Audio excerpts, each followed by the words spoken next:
Alex Lombardi, you are the founder of The Brain Edit, a lifestyle-first recovery platform and community for women, love that, rebuilding their lives after brain injury. After sustaining 3 traumatic brain injuries over the course of a decade, you learned firsthand that recovery doesn't happen in doctors' offices or therapy alone. It happens inside your daily lifestyle, routines, and the actions you take once the appointments end. Through years of trial, collapse, and reinvention, you have discovered how to eat, work, rest, and move through your day, which is an often missing link in recovery. Today, you help women who feel lost, isolated, or unsure how to move forward in rebuilding clarity, capacity, and the confidence by redesigning the 23 hours of their day where they are not in rehab. Your work sits at the intersection of brain health, neuroscience, and modern living, and you are known for naming what the system overlooks and building what women actually need to heal and live fully again. Welcome. That sounds like a doozy when you hear somebody else say it back to you. But thank you so much for having me. I am so excited to be here. I really am. Yeah. So, we could dive right in on a couple different topics, but I've had the opportunity of hearing your story, and you've had the opportunity of kind of maybe doing things the wrong way by accident, right? Yes. And I think that is so many people's experience where they're like, well, I didn't know. And so I think that let's maybe start with just your story and your experience, which is so powerful. And also I think it's really helpful for people to hear like just how symptomatic somebody can be, and that there is that hope for recovery. There is that hope with that discipline, that hard work, that paying attention to the 23 other hours of the day where you're not in your doctor's office, and how much that can actually help in somebody's lifelong trajectory. 100%. So, as you stated, I've had 3 traumatic brain injuries over the course of a decade. The first was in 2012, and that one, I knew nothing about recovery at that point. So I came home from college at that stage of my life, painted my room like the darkest color green I could find, which is comical now looking back at it, and just stayed there for 6 months. That was it. That was the totality of my recovery journey was just isolation and dealing Yeah. with the day-to-day Yeah. symptoms, not And knowing there that's was a better way. Yep, and that's when I heard that, I was like, oh no, you Yeah. spent 6 months in a dark Yeah. room doing nothing." And it's just like, yeah, that hindsight, is 2020. But Of again, course. when people are young, it's like we don't know. We don't No. know. And if you haven't already studied brain injuries and then you No. get one, it's not like you just have the handbook at your disposal.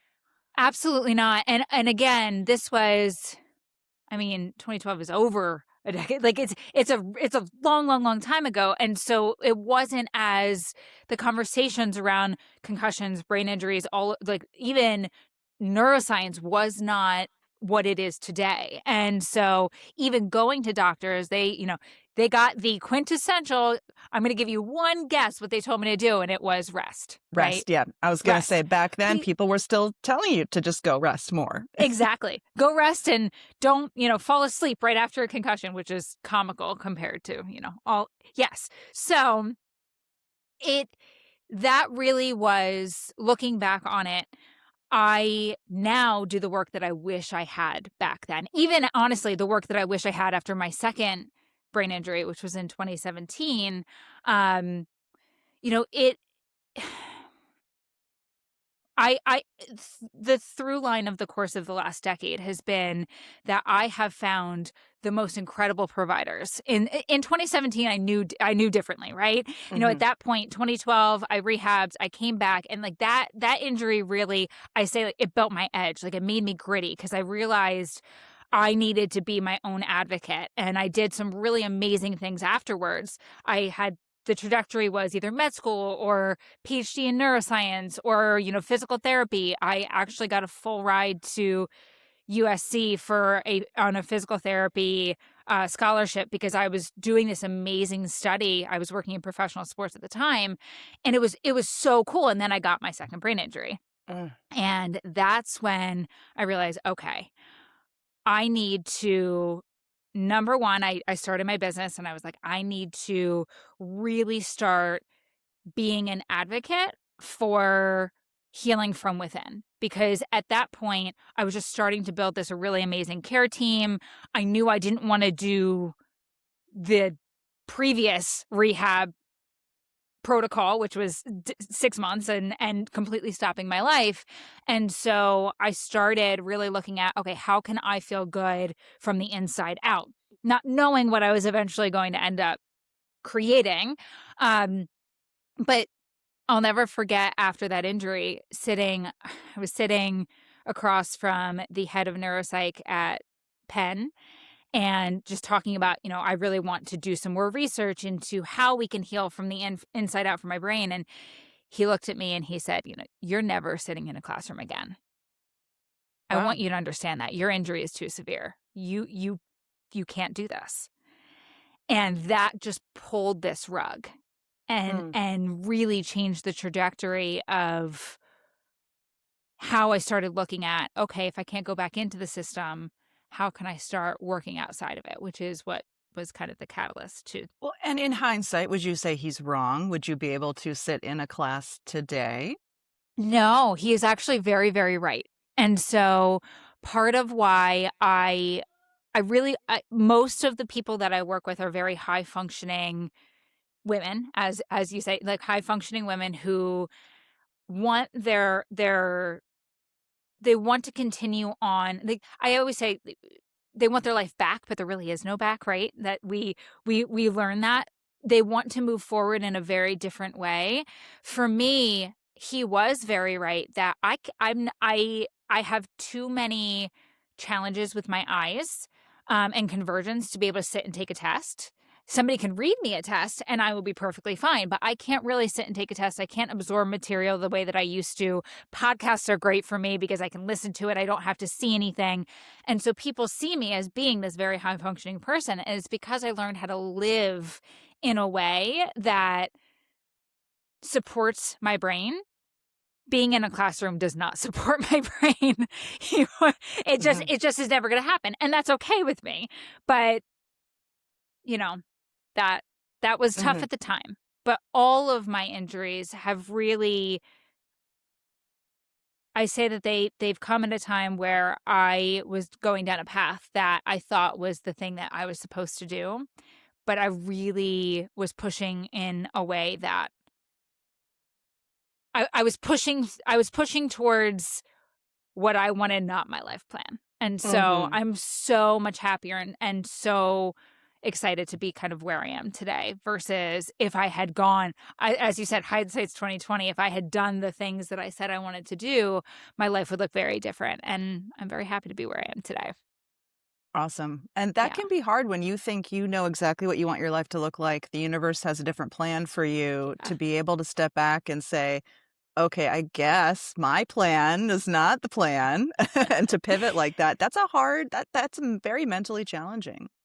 100%. And that is, you know, it's very easy to sit on the other end of it and say, yeah, my life really did work out in a way that is so much better than I could ever have imagined. But I mean, we're talking 10 years of hindsight. We're talking Yeah. my most recent injury was in 2021, now almost 5 years on the back end of that. Thank goodness I experienced everything I did and I'm now living my life now, but that doesn't mean that you're in that gratitude immediately. Number 1, that takes practice. Number 2, I also Mhm. say there does need to be a time of grieving. There does need to be a time of, hey, my life is not going to look the way that I thought it was going to look. That is so healthy to sit there and say, this stinks, right? This is really Mhm. hard.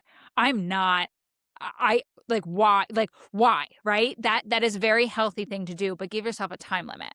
Is that and only you know yourself. Is that 2 hours? Is that 2 days? Is that 2 months? Is that 2 years? Like give yourself a time limit and then get up and do something about it and say, "Oh," and that's really where my work comes in where I found just going to therapies, just going to the doctor's offices or just my doctor's appointments, even with the most amazing care team, I I wanted more. I wanted to look at what was in my control when I wasn't doing all the things that they said that I should be doing. And that's where lifestyle really started to come into play when I said, "Okay, enough is enough. It's time to do something about it. Let's let's get gritty again, turn this loss into something and let's move forward." Yeah. So let's talk about those 23 hours outside of the doctor's appointment. And you have a term that I just really like, the idea of a lifestyle edit.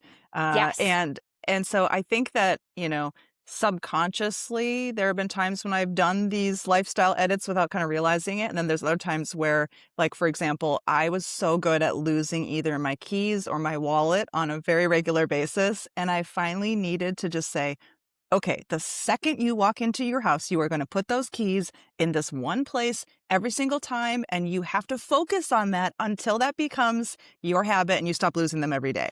And so there are things, like I said, where they just maybe just did things without having to put too much thought into it. And then there's things where I had to actually really focus on making it a habit because I was sick and tired of losing my keys every day. I am right there with you. I have a key bag. Like that is where that was one of the things for me too. And my husband will say the other thing is my phone. I never know where my phone is, but that one is not as easy as the keys.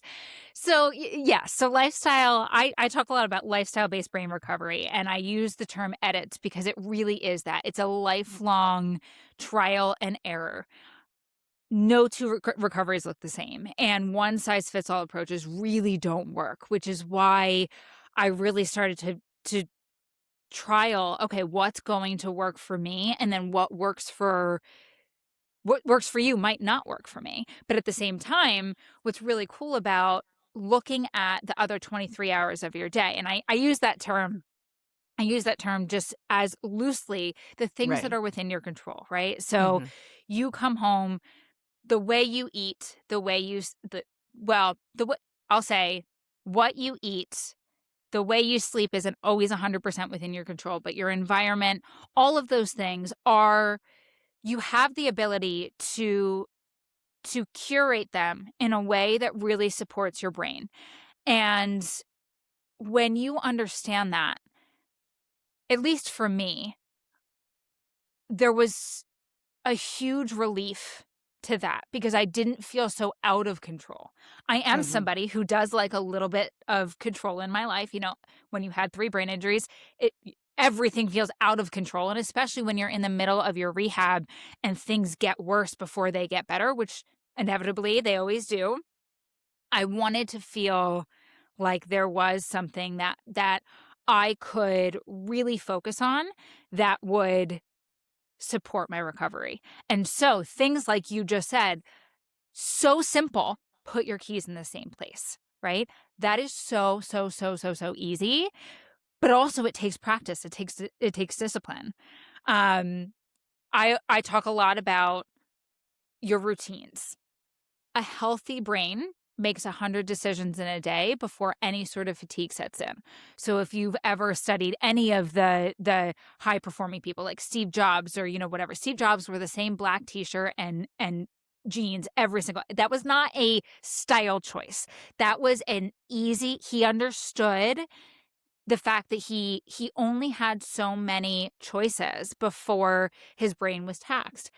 When you've had a brain injury, one, even the smallest concussion or whatever you want to talk how whatever you want to call it, that can drop to almost 30. And if you think about it, I'm asking you to think here. Sorry. When you think about it, when you wake up in the morning and you turn off your alarm and you have to think about, okay, what am I going to eat? How am I going what am I going to get, like, what am I going to wear today? Do I want to salt my eggs? Do I want to eat eggs? Maybe I want to have toast. Maybe I want to, how am I going to, oh, my brain isn't feeling all that great. Do I need to take vitamins? What vitamins do I need to take? Do I need to? And I just listed over 10 things. And if you have 30 choices before fatigue starts to set in, you can wake up at 8 and you've already used up those 30 by 9. And Yeah. so really setting up your day in a way that supports your brain, takes a lot of those decisions out of it. And then really also focusing on, I find food to be a really great way that we can put a lot of power back in our hands. Those two things, I would say, are some of the most incredible low-hanging fruit ways to really start living a lifestyle-based recovery plan. Yeah, one of the things that I would stress out about every single morning is as I'm getting ready to leave for work, and usually it's in the last 5 minutes before I have to be in my car, I would suddenly go, what am I going to eat for lunch today? And Yeah. it was the thing that was literally making me feel like I was running late every day. And so finally, I just signed up for Factor and Oh, I just like, let me just try this out. yeah. And I was like, let me just try it out for a month. Here we are 2 years later, and I still do it because I like, the amount of money that I pay to have my lunch just showing up at my office on a weekly basis, and it's healthy, it's, gluten-free, it's keto, Delicious. it's delicious. Now they have Yeah. salads, which are awesome, Yes. high fiber, high protein salads, and, 2 years later, I'm like, "This was the best decision ever." Yeah. I'm no longer having these stressful moments every morning saying, "What am I gonna eat?" And to me, it's priceless, and it Yeah. was like, I didn't realize how awesome it would be until I started it, and now here we are 2 years later, and I'm like, "This is still the best thing ever." Never going back, especially with Factor. I mean, I'm a huge Factor fan. I am somebody I keto is very controversial. One of the things that really helped my brain was low carb, high fat, high protein diet. I fought that like no other. I have my degrees are in functional medicine, bioscience, like nutrition, all of these things, and I was like, I need to eat the rainbow every single day and make sure, have every macro, micro, and phytonutrient possible and all of this stuff. And so when my doctor said, "Hey, we really want you to try this," I dug my heels in and said Mm, no for months and months and months and months and months. Then I finally was at my wit's end and was like, okay, let me try this. Factor changed the game for me when it came to eating in that way because actually when after my most recent brain injury, which was a really bad car accident, my husband and I had to sell our home and move back in with my parents because it was so severe wow. that I really couldn't take care of myself. And I will totally call myself out here that my dad was ordering Factor because he is a dentist and does not have time for lunch. And I was totally stealing his keto meals. He was like, "Where are these going?" And that I went in and I edited his meal plan to get the ones that I really liked. Their chicken whatever was phenomenal. He was once he figured it out, he thought it was hilarious. But thanks, Dad. Just shout out there. But legitimately, like you were saying, not only did I not have to think about what I was eating, I was sticking to that low carb, high fat, high protein, and the meals were great. So, I would say to somebody that now I've done a lot of research into the actual nutrition components of why low carb, high fat, high protein works. Um, and it really does support your brain. But more than that, if you want probably the lowest hanging fruit edit or hack that you want to completely change your world, I want to leave you with this. If you take nothing else from this episode, change the order you eat your meals. So what I mean by that is when don't change anything you're cooking. Just try this out. Just do me a favor, try this out for like a week or two and then, get back in touch with one of us and tell us how much your life has changed. Look at your plate. Eat greens first, protein second, protein fats second, and eat your carbs last on the plate, on the dinner, on the breakfast, on the lunch, whatever you're already eating. I don't want you to change anything else. I mean, unless it's completely carbs, and then like maybe we need to change it just a little bit. But just try that. So greens, protein and fats, and then carbs last. Why this works? Sorry, I'm going to science everybody for a second. Is Go for it. the greens and the proteins and the fats create this barrier. They your body starts to absorb the nutrients from this, and it creates a barrier between your digestive system and the carbs that you're ingesting. And so your glucose spikes less because your body uses either glucose, which is sugar, or fat for fuel. And when you eat carbs or sugar, your body absorbs that as glucose, spikes your blood sugar, and that's what really, especially after brain injuries, creates the fog, fatigue, irritability, those types of things after you eat. If you're trying to figure out why, you're doing everything right, you're eating healthy, you're following what your doctors are telling you to do, and you're still getting that slump at 2, everything like that, I want you to look at the glucose in your day and how you can create a little bit more of a steady line with that. I know that that was just a lot of science. I apologize. But what it comes down to is greens, fat, protein, and then carbs, and I promise you your life will change. Well, and if you're eating in that order, you're likely going to start to get full and eat less carbs if your carbs are Yes. at the end, which is also Yes. beneficial. 100%. I wasn't going to go all the way there, but yes, 100%. And really, I'm not saying carbs, sugars, all of that, that they're bad. But I will say, as somebody recovering from a brain injury, we do know carbs and sugar slow your brain. Glucose acts as glue, right? It literally is glue in like the gearbox that is your brain. And if you're already starting behind, this is one of those ways that you can just really start to put the odds in your put the power back in your hands, put the odds in your favor, and start making a difference in your life faster than almost anything else. Yeah. So one of the things that I hear from a lot of my patients, and that I think I also had moments where I struggled with in the past, was because I went gluten free really strictly back in 2007, I think. Uh-huh. My grandmother had Crohn's disease. My sister was diagnosed with it when she was 19 and had to have a bowel Oh, resection at age 19. gosh. Yeah. And so I was like, I don't want to go down that path. And I started to get to a point where after probably one of my concussions, that's when I really started to notice every time I ate gluten, I would get incredibly fatigued. Uh-huh. I mean, it really just felt like somebody had like drugged me and I needed to go lay down. Yeah. So Yes. I was in tune enough with my body to be like, something's wrong here, right? Uh-huh. So I went gluten free. And at the time, there weren't as many like gluten free choices. But then I think as my diet kind of morphed into, oh, I'm also sensitive to corn and I'm also sensitive to rice and I'm also sensitive to oats. And I had to start cutting all that out. Yeah. Sometimes you have these moments where you go to the grocery store and you start to almost panic and you're like, I can't eat anything. And you have this like, I feel feeling sorry for yourself. You want to Yeah. cry in the middle of the grocery store. Yeah. Oh, And yeah. like, And then "Oh, add the fatigue in the grocery store to on top of that, and you're just done. Yep. Exactly. Yeah. And so one of the things that actually helped me was to have what I called my permanent grocery list, which was like, Mm. here's all the Yeah. staples that I just know that I need to have in my house so that when I am hungry, when my brain is tired and I know I need to eat something, I know that this thing will be there and I can eat it and it's not bad for me. And so that Yes. was one of my kind of saving graces, was to literally just have what I called my permanent grocery list, that if I ever was at the grocery store, like I just could pull this thing out and say, make sure you at least have these things and you'll be okay. 100%. And that, I know it sounds boring, and people don't want to hear that, but duplication, anything you can do to reduce decision fatigue after brain injury is massive. So that, I mean, that was huge. And let me tell you, I've traveled the world. I've studied spices and herbs in Europe and Africa and all of these different places.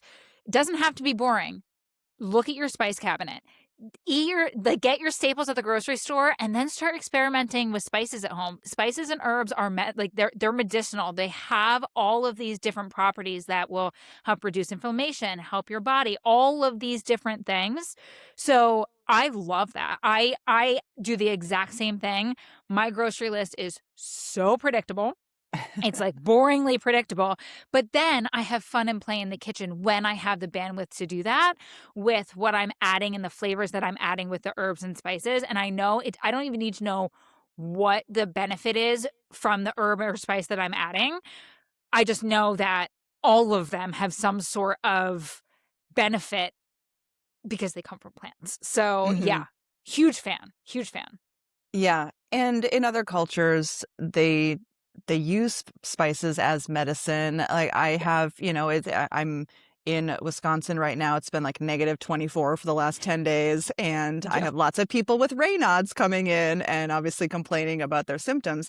And I'm always saying the same thing. I'm like, we have this amazing herbal formula for Raynaud's. And if you look at the ingredients, it's literally like cinnamon, ginger, like all of these warming spices. And it's like, what would happen 100%. if we just started eating those things on a daily, more of a daily basis as well? Oh my gosh. I just had this conversation with like the higher end level of my community, like the women that are really like they're on it. They want to know all. And I go back and I pull up some of the pictures of I studied spices in Morocco, and you're in the different you're in the all the markets and the colors and the smells and the textures and everything. It's not like it's cool to the tourist, but to them, if you stop and you have conversations with these women and these men that have been doing this for decades, they're so passionate about the way that they heal their communities, that they provide for the Mm, generations, that they keep people healthy because it really gets to be that simple. It gets to be we get to look at the things that we already have in our own home and realize that we have so much more within our control than we realize, and that's really that's where my passion lies is showing people having these types of conversations to say, "Hey, did you know that your spice cabinet is not just a like it's not just fun. It's a way for you to feel better." And a lot of times we just don't know because we're not taught. right. Yeah. Yeah. So, That's awesome that you're incorporating a lot of that into the work that you do. I love that.